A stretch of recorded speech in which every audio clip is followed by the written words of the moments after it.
Yeah,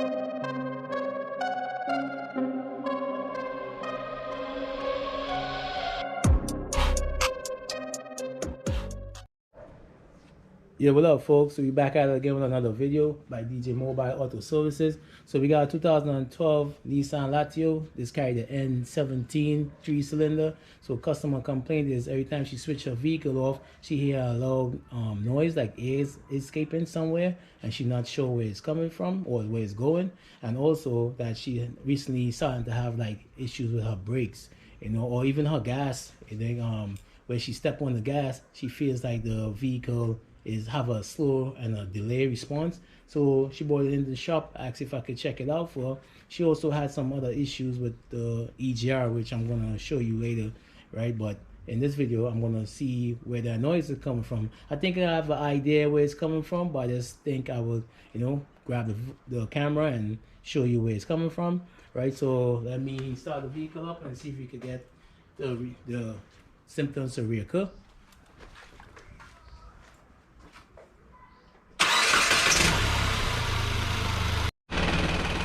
Right, so first off the bat, well, I noticed that it seems like this vehicle has a rough idle, and I'm listening to the sound of it's having issues with the idle, right?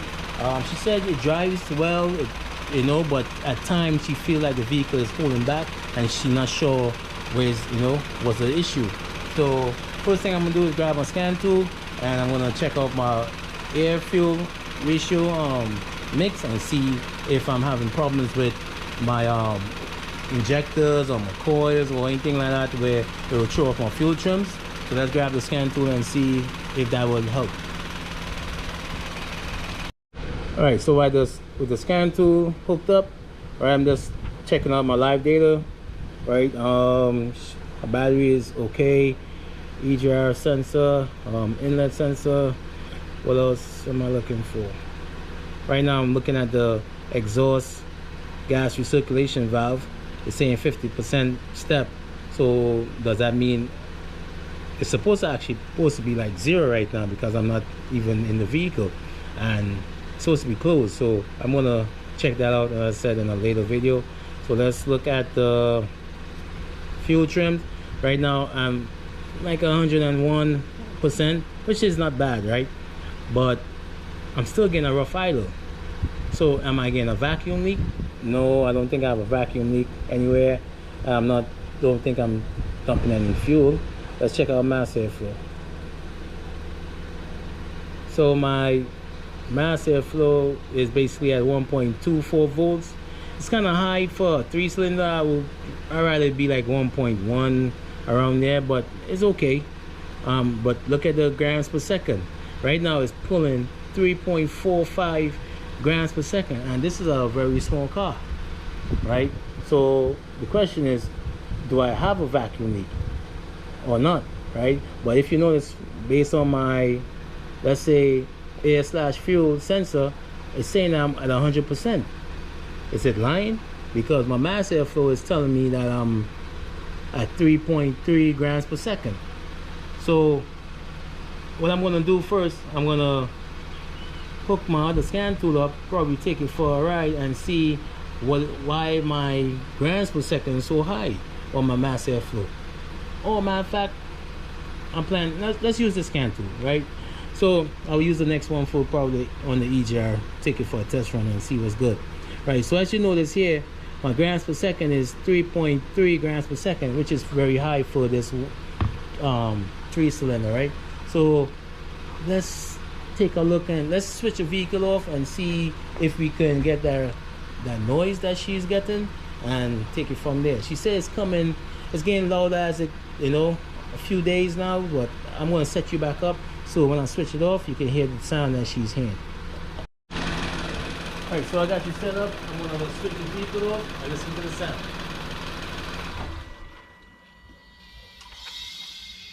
So that's the sound that she said that she's hearing, like eggs escaping, right? So I'm gonna start it again so you can hear it.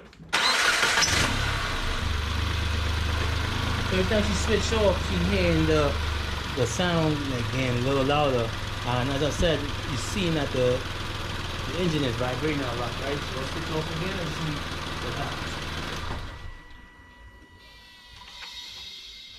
Right, so remember also my mass airflow was reading at 3.34 grams per second, which is very high for this small vehicle. I mean, normally I would like to see my grams per second closer to the displacement of the engine, which should be like 1.5, no more than 2 grams per second. So we gotta figure out, is it a mass airflow problem that's basically lying? Is it the O2 sensor slash air slash fluid sensor that's giving trouble, or you just have a pinhole vacuum leak somewhere, you know? But according to my sensor, my fuel trim is within specs. I mean, normally I don't bat an eye around 100%, basically 102, 101, you know, that's good fuel trim.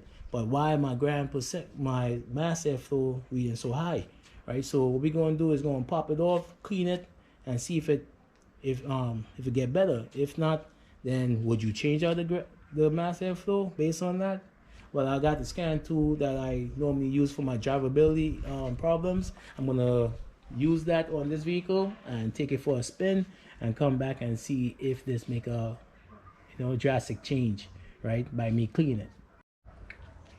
Right, so I was able to clean the mass airflow and basically took the car for a spin, and I'm still getting the same thing. Actually, it got better, right? My fuel trims got better, right? It was reading like, let's say 15%, and it was down to like 6, which is still good, right?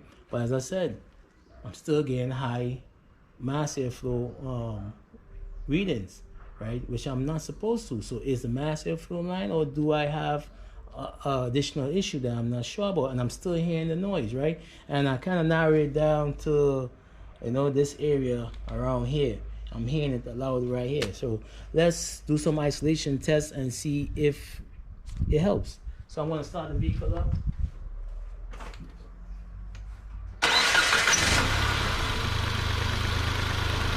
Alright, so what I'm going to do first, I'm going to isolate the booster. I'm going to disconnect the booster while it's running, and I'm going to slowly slide this off. Right? And I'm going to plug both of them. Right? I'm going to let go of the engine so it could cut off, because I want to hear the noise, right? So right now what I did, I isolated the engine from the booster. When I took the engine off, when the engine shut off, you heard a burst of air, and that was it, right? But now listen to this. And I let my finger go to the booster. So all the vacuum is escaping out of the booster, and that's not supposed to happen, because I have a check valve on my booster. Normally the old school method was they used to put the check valve on the line itself, but this time they put it up on the booster now. So let's start again and let's redo the test. So I'm gonna start the engine again. Right? I'm gonna slide this off slowly. Right? I'm gonna let the engine go. So the next thing you're gonna do when everything is quiet now, you're gonna just let the booster go and you listen to the sound, right? You're not supposed to get air escaping there, because what this have is a check valve behind on the booster, right? And that check valve is supposed to keep the vacuum in the brakes, right, to assist the brakes. So what I believe that is what's contributing to this rough idle, and also the mass airflow pit that's very high. So we're gonna remove that, change it, redo our checks, and see if that solve the problem for this client. Right, so this is the check valve right here, right? It's a one-way check valve. So what you can do, you can test it by blowing some air through here, and you just feel it on your hand, and the next way is when you're supposed to feel air going through on one side. And you can, I'm not sure if you can see in there, but it does have a spring and probably a diaphragm, right? So when I blow through this side, I'm feeling air on this, you can hear it. And when I blow through this side, you're hearing air also. And you're not supposed to hear air passing on both sides. So this definitely has to be replaced. So I'm gonna go to the store, purchase the next one, pop it on, redo my test, and see if that helps this vehicle. Right, so I got my hands on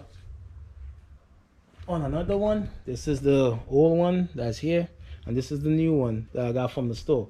So I'm gonna pop it in, redo my test, see if it's very easy to change. You just wiggle it out, try to put some like lubrication on it, because of course the seal is gonna be a little hard from, you know, from being there long. So you just put a little WD-40 or grease or Vaseline, whatever you got. Yeah, and another thing, right, when you're removing the check valve, if when you take the check valve off and you don't hear like a puffer or rush of air coming out from the booster, that definitely means that this check valve wasn't good and it wasn't holding the vacuum within the booster, right? So that's another way you can check. Just snap this off and you must hear a rush of air. If you don't hear that rush of air, this check valve was definitely leaking. So we're gonna, you know, replace this, and that should be it. So if you're new to the channel, don't forget to hit that bell button so you can see new content every time I drop one. And if you've been with me from day one, thanks for the support. Vaseline, whatever you got that could lubricate, and you just pop it in. That's it. Alright, and it's very easy to come out. So I'm gonna put the line back on. The line can only go one way, so you can't mix it up. Right? And you use pliers and put the hose clamp back on.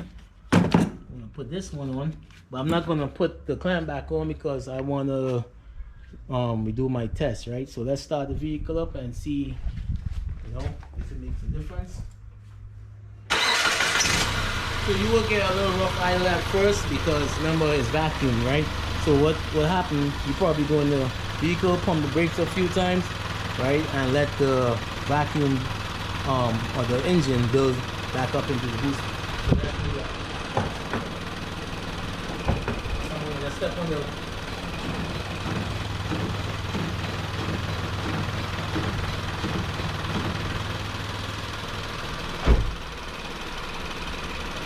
right, so I'm still getting a little rough idle, but as I said, let's see if it works. So I'm gonna do the same test again. I'm gonna slide this off like this. I'm gonna block the engine and the booster line at the same time. I'm gonna let the engine go, so I'm not hearing. Wait till it's quiet. I'm gonna let go of the booster and see if I get the, you know, a change in the noise. So basically nothing. So this check valve does work. So basically you didn't hear any noise come from the check valve. So what we're gonna do next is we're gonna start the vehicle again, and we're gonna go back on the scan tool and see if it helps with the mass airflow or if my fuel trims got better. I'm not sure, so let's see. So I got the scan tool out again. I'm gonna go into live data. I'm gonna go all signals. So we're gonna look for the PIDs that we just had open. All right, so I'm looking at my EGR is at 1.1 volt. EGR is still at 0.50. I'm definitely gonna see about that. All right, what else am I looking for? I'm looking for my fuel trims. So I'm seeing that my alpha is still at, let's say 100, 101, right? 1% change, because it was 102. Now it's 100, 101, which is not bad still. But I'm looking for my mass airflow right now to see if it may. So look at this. My mass airflow came down to 1.2, which was an improvement. But my mass airflow is still reading somewhat high at 3.1 grams per second, but it definitely, you know, getting better. So probably I gotta take it for a spin and see if it comes down a little bit more, right? And yeah, that should be it, right? My B schedule fuel is at 2.7 and my injector pulse is at 3, so they roughly around the same. And I'm seeing my mass airflow is at 3. I still figure that's high. I'm not gonna mess with it, but I'm gonna let the client drive the vehicle for a bit, and if that improve, good. If not, well, that's it, right? But as I said, that basically I had a small vacuum leak. That's all it was. it was nothing to like throw my fuel trims out, but from the data I was able to see that I had no problem with my mass airflow. For some reason it was like it was reading lean, right? And let's set you back up to see if when I switch the vehicle off, if it makes any noise. So while we got the car idling, I'm gonna switch off and see if I'm hearing that noise that was like air was escaping. So no noise. So I'm gonna call that a fix. So thanks for watching. Don't forget to like, subscribe, share, comment, leave your criticism down in the comment box, and until next time, peace.